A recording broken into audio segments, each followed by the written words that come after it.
I was 17 at the time, and this story happened on one of the strangest and scariest nights of my life. I was an ordinary high school girl taking babysitting gigs now and then to earn some extra money, mostly on weekends. The family I was working for that night lived in a quiet neighborhood, the typical suburban kind with neatly lined houses and silent streets. The kids' mom, Mrs. Fisher, was very nice but seemed a bit anxious about leaving the kids with me, as if I didn't have experience. She gave me a long list of instructions, but I assured her everything would be fine. The little ones were already asleep upstairs, so all I had to do was keep an eye on the baby monitor, read a book, and wait for them to come back. As soon as the Fishers left, the house fell into such a deep silence that even the sound of my breathing seemed to echo. I settled on the living room couch, turned on the TV, but kept the volume low to avoid waking the kids. About half an hour later, the house phone rang for the first time. It struck me as odd, since no one usually calls that late, and I thought about ignoring it, but ended up answering. When I put the phone to my ear, I only heard an eerie silence on the other end, no voices, no sounds, just silence, like someone was there, listening. I felt a little unsettled but hung up and tried to brush it off. I thought it might have been a wrong number or even a prank.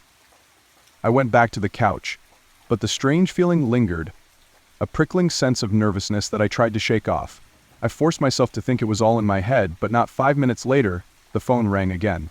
My heart skipped a beat, and part of me hesitated before answering, but for some reason I felt compelled to listen. Again, the same silence on the other end. This time I said, "Hello," trying to sound confident, but nothing happened, and the silence felt heavier, more disturbing. I waited a few seconds, as if expecting a sound, anything, but then they just hung up. By now, I was starting to feel nervous.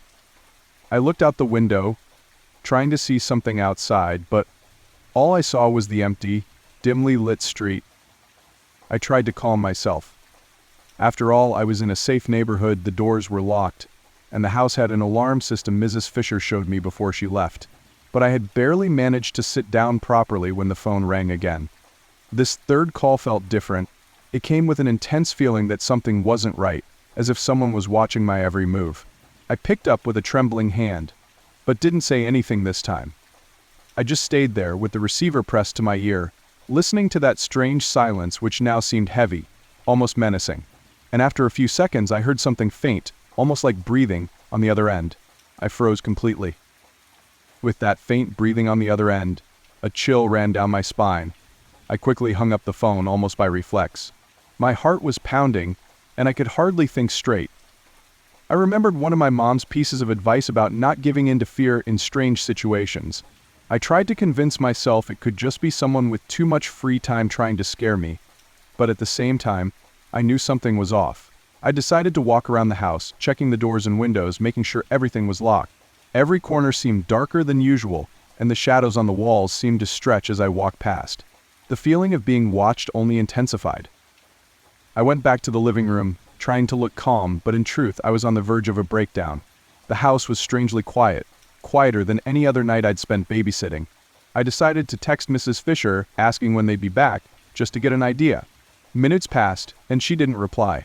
I kept glancing at the baby monitor, which showed a black and white image of the kids' room upstairs, and everything seemed fine. I almost convinced myself I was overreacting. But then the phone rang again, and I nearly jumped out of my skin. This time, when I picked up, I decided not to stay silent. My voice came out shakier than I wanted, but I asked directly, "Who is this? What do you want?" And, as if waiting for that, a low, almost whispering voice responded, "I'm right here." At that very moment, I heard a strange noise coming from upstairs, like a light creak, as if someone was walking up there. I dropped the phone and looked at the baby monitor, and my heart almost stopped. The camera was shaking slightly, as if it were being moved. Someone was in the kids' room. I felt my hands grow cold and sweaty as I stared at the screen, completely frozen. The image became unstable, and for a moment, I thought about running up the stairs, but my feet seemed glued to the floor. Everything inside me screamed to get out of that house, but I knew I couldn't leave the kids behind. I grabbed the phone and dialed 911, trying to stay calm as I explained the situation as quickly as I could.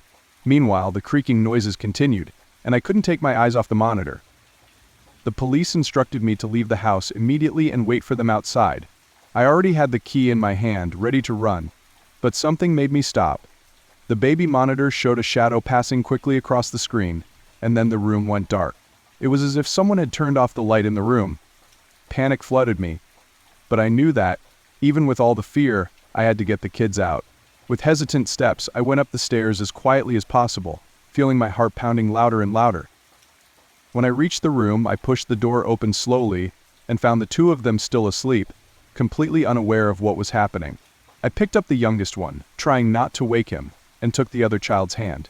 With them by my side, I went down the stairs as quickly as possible, with the sound of footsteps coming from behind me. I knew I was no longer alone in that house. When I reached the front door, I heard the phone ring again. But this time, it was my cell phone, and I saw Mrs. Fisher's name on the screen. I answered almost screaming, "Are you coming?" But on the other end, her voice came out low and worried, saying they were stuck in traffic and would still be a while. I explained what was happening, and she seemed horrified but insisted that I wait for the police outside. When we finally got outside, the silence of the street was a relief. I waited with the kids on the sidewalk until I saw the lights of the patrol car coming down the street, and only then did I allow myself to breathe a bit easier. The officers searched the entire house but found nothing. That night, when the Fishers returned, I told them everything in detail, but they just tried to console me, saying it was probably a prank. But deep down, I knew there was something darker in that house. Days later, Mrs. Fisher told me they changed the locks and installed more cameras, but I could never go back there. To this day, I don't know what or who was there that night, and just thinking about that silence on the other end of the line still gives me chills. My name is Carlos, and this story happened about a year ago, during a time when my neighborhood began to go through one of those mysteries you only see in movies. I'm a pretty ordinary person, living on a corner in a quiet neighborhood, and every day I'd take walks with my cat, Bento, who had always been very attached to me. He would usually go out on his rounds, but would always come back home at night. But then, something strange started happening in the neighborhood. First, neighbors began commenting about missing pets, dogs, cats, and no one knew what was going on. At first I didn't think much of it, but after Dona Emilia from the house next door lost her dog, I started to worry. Things got even stranger when, about a week after Dona Emilia's dog disappeared, Bento also went missing. I remember the overwhelming emptiness I felt that first day, like something was out of place. I spent the whole day looking for him, calling out at every corner, asking the neighbors. That night, I slept with the window open, hoping he'd show up. It was on the third day, early in the morning, that I found him at my doorstep, but something was seriously wrong with him. He was injured with some scratches, and the strangest thing, he was wearing a collar that wasn't his. A worn red collar with no tag. I felt a chill run down my spine immediately.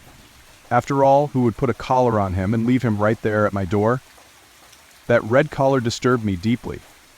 It looked old, as if it had been used and discarded a long time ago, yet it was snugly around Bento's neck, as if someone had recently put it there. I tried to understand what had happened, but it was as if nothing made sense. I tried to remove it, but it was so tight that I needed scissors to cut it off. As I took off the collar, Bento meowed softly, as if he were frightened or bothered by it. It was strange because he had always been a gentle cat, but that night he was more skittish, reacting to every sound in the house. Something in him had changed. I stayed up all night thinking about it, convincing myself that I was overreacting. The next day, I decided to ask around the neighborhood to see if anyone else had experienced something similar. That's when I found out I wasn't alone. Dona Emilia told me her dog had also come back, injured, and wearing a green collar she'd never seen before. The same thing kept happening to other neighbors. Dogs and cats would go missing, and then return after a few days, always with a new, mysterious collar. Each pet had a different colored collar, but all came back with marks and injuries. We started suspecting someone was taking our pets, but who would do such a thing? As the days went by, the feeling of insecurity only grew. The neighbors tried alerting the police, but since no animal was actually missing and no one was directly threatened, they said they couldn't do anything. That made me angry, so I decided to install a security camera at the front of my house, right by the entrance, to monitor Bento's movements and try to understand what was happening. For a few nights, nothing strange showed up on the camera. Until one early morning, around 3 a.m., I heard a noise at the front door. I got up slowly, trying not to make a sound, and looked out the window. I saw a shadow moving near the gate, a small figure, hunched over as if trying to hide. My heart started racing, but I stayed there, motionless, watching that person or thing, as the shadow looked oddly deformed. It stayed there for a few minutes, seeming to evaluate the house, and then disappeared down the street toward another neighbor's house. When I checked the camera footage the next morning, the image was distorted, as if something had interfered with it. I couldn't see who it was, just a strange silhouette. I became obsessed with it. I spent days adjusting the camera, convinced I needed to catch whoever or whatever it was red-handed. My sleep started to suffer, and even Bento seemed more restless, as if he could sense the presence of something unknown. I decided to put a fake collar with a makeshift GPS on him, hoping that, if he disappeared again, I could track down where he was being taken. Nearly a week later, he disappeared again, and I started tracking the GPS on my phone, tense, heart pounding. The GPS signal showed Bento was a few streets away, in an empty lot where there was an old, abandoned house known among the neighbors as the back house. It was a place no one visited. I grabbed a flashlight and headed there. The place was dark and silent, and as I approached, the GPS started giving weak signals, as if it was about to fail. I entered the lot with my flashlight, illuminating what I could until I heard a meow. It was Bento. He was there, hiding among some old crates. I picked him up, relieved, but as I lit up the area, I saw something I'll never forget. Several collars scattered on the ground, in various colors and sizes, as if someone had collected them for some dark purpose. Some were dirty and small bones were scattered around. They weren't just cat collars, but also dog collars of different sizes. The place looked like a grim sanctuary, and the feeling of being watched was almost suffocating. I grabbed Bento and got out of there as fast as I could. I took Bento straight home, and the next day I told the neighbors everything. Some of them went to the lot to see for themselves, and they called the police.